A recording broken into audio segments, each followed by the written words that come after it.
big. So when a gang leader confronts Tyson, what that about? But you know what I'm saying? Oh, this wrestling stuff, all this stuff, I'ma try to do this every day. I'ma try to post it every day. Cause it's easy, not always easy, it's fast. You know what I'm saying? It's gonna be consistent, real consistent. And it's simple, you know what I'm saying? So I'm thinking about doing this every day. You know what I'm saying? Let's see what we get in 6 months. Cause I can't, bro. I'm not consistent when I be flying out. Nah, bro. I gotta get stuff right first, but for right now, we doing this reaction. Alright, so when the gang leader confronted Tyson.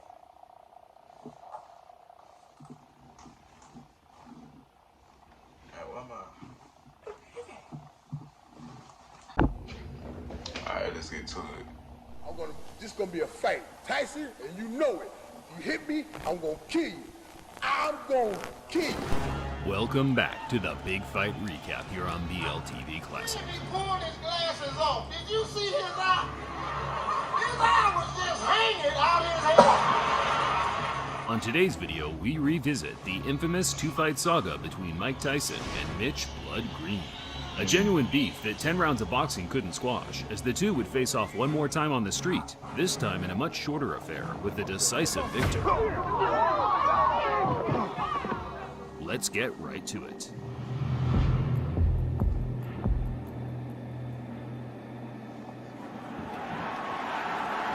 Closing with a flurry. The bell is going to sound. After Tyson's 10-round decision to James Quick Tillis in 1986, the invincibility aura from Kid Dynamite took a slight knock as the two heavyweights battled out a much closer fight than the boxing fans and bookmakers expected. How disappointed are you that the knockout string is over? Not at all.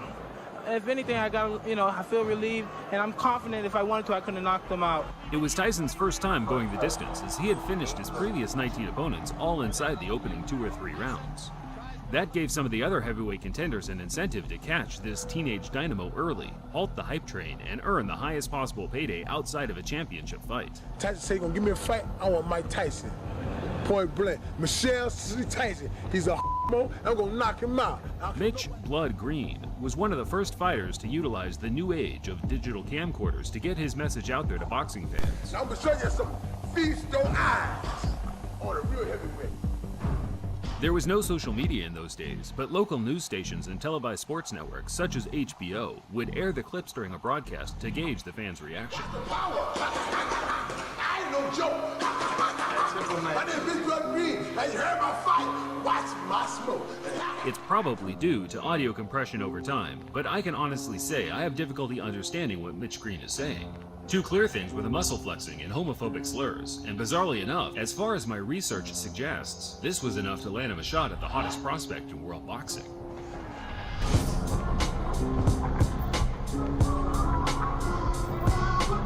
Growing up on the tough streets of Detroit, Mitch Green was a prominent player in 1970s New York gang warfare. By the age of 17, he had witnessed his father lose his life in a bizarre Western-style quick-draw shootout, not long before being shot twice himself, fortunately escaping with non-fatal injuries. Green tried to escape gang life by joining the UBA boxing gym in New York, but by this time his ties to the street were too pronounced, as he was now hailed the king of New York street gangs by the NYPD for his role as gang leader in the deadly Bloods crew. Things slowly started to change for Mitch as his reputation as a gang leader was exceeded by that of a talented amateur boxer, the muscular 6'5" big man that was racking up copious tournament success, including several New York Golden Gloves. From the Bronx, New York, undefeated in 5 professional bouts with 1 draw. Green took to the professional ring in 1980 and quickly started racking up wins over journeyman and fringe contenders such as Jumbo Cummings. Champion in waiting Trevor Berbick became the first man to beat Green in 1985, where Mitch made a good account of himself. Only Green were on the fringe, so regardless of the antics, the two were on a likely collision course. The trash talk from Green just helped build more interest in the fight, which in turn certainly struck a chord with Tyson, who openly admitted to hating that ugly mother effer. Mike Tyson, traditionally, no robe, no socks. He says it makes him feel like a warrior, makes him feel like a gladiator. Here's a passive income online business that you haven't heard of that allows you to be free. You've probably heard about Gladiator. Tyson met Green for the first time in May 1986 at Madison Square Garden. It was Tyson's first match at a prestigious boxing venue and also the first to be covered by a large television network.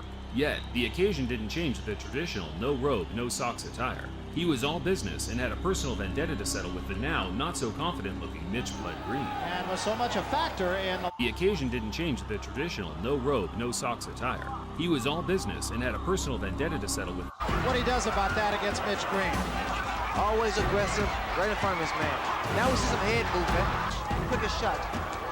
There's the left hook I was talking about. He did draw a warning from Luis Rivera, the referee, about holding. Green's in trouble.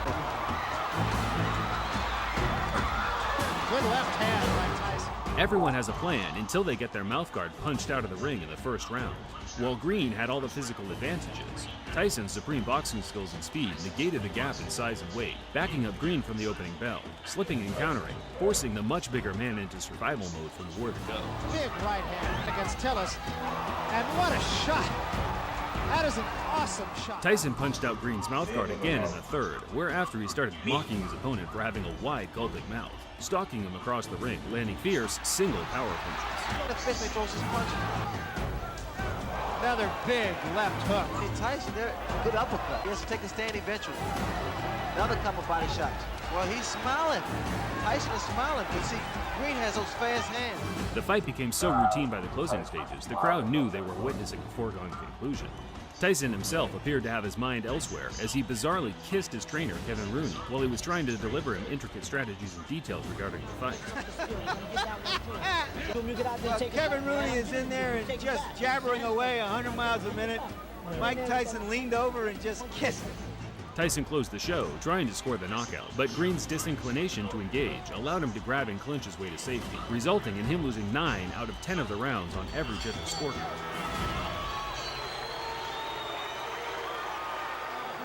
But we knew deep inside that I was going to win this fight so easy because of his style. He's a dang tough opponent, and he took some fairly decent shots.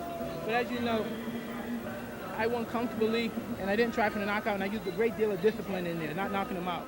Tyson claimed he carried Green the 10-round distance on purpose to punish him for as long as possible, and whether it was true or not, Green's personal pride was hurt, and he was willing to do whatever it took to restore a sliver of respect amongst his peers.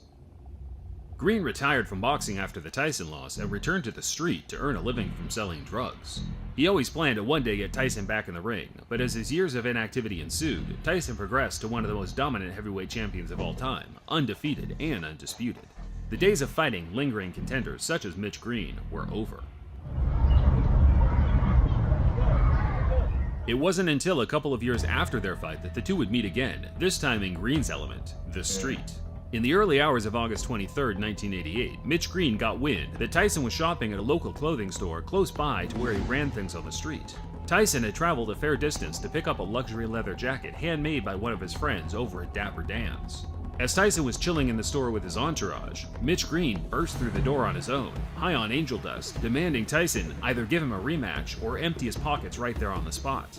Tyson, of course, no stranger to altercations on the street, dragged Mitch Green outside and pummeled him to the ground multiple times. Spectators said that the fight was short, violent, and very one-sided. In fact, it was no longer than 15 to 20 seconds, but that's more than long enough for the heavyweight champion to inflict severe damage. There is no footage of the fight, regardless of the clickbait you see on YouTube, but there were many accounts of what happened that all aligned. All except Green's account, where he claimed Tyson sucker punched him and ran. Who threw the first punch here? He did. He sucker punched me because he's with his friends, you know. And when he hit me, like I said, I couldn't get a chance to get to him like I wanted to because everybody was like pulling me, you know, holding me, like so he could get away from me, so he could get away. And he ran from me. Green was certain the Tyson scuffle, which became mainstream news around the world, would add enough public intrigue to get his rival back in the ring. But Mitch had already burnt his bridges among the promoters in the sport, with his violent threats to Don King in the past already shadow banning him from ever earning any serious money in the ring again. After Green's failed attempts to get the rematch with Tyson, he filed a civil lawsuit for $20 million due to the injuries he suffered during their fight. The former gang leader came away with one small W to coincide with a long list of L's, winning the case and being awarded $45,000, close to what his purse was during their professional fight in 1986. Yeah, I remember seeing Mitch Green's eye after that. It was like, he broke his socket. Broke the eye socket, yeah. He broke his eye socket. Yeah. The eye socket. You gotta hit really hard to do some like that, right?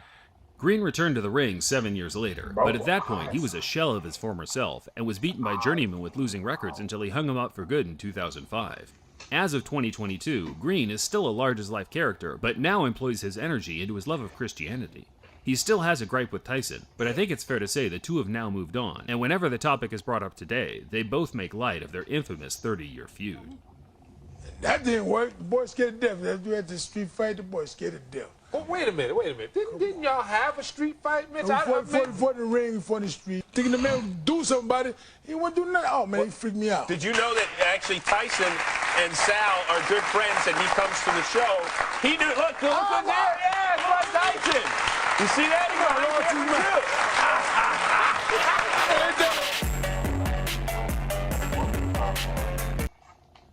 Where he came from. Nah, they set that up, but yeah, man, if y'all want me to react to that video, tell me. This channel small right now.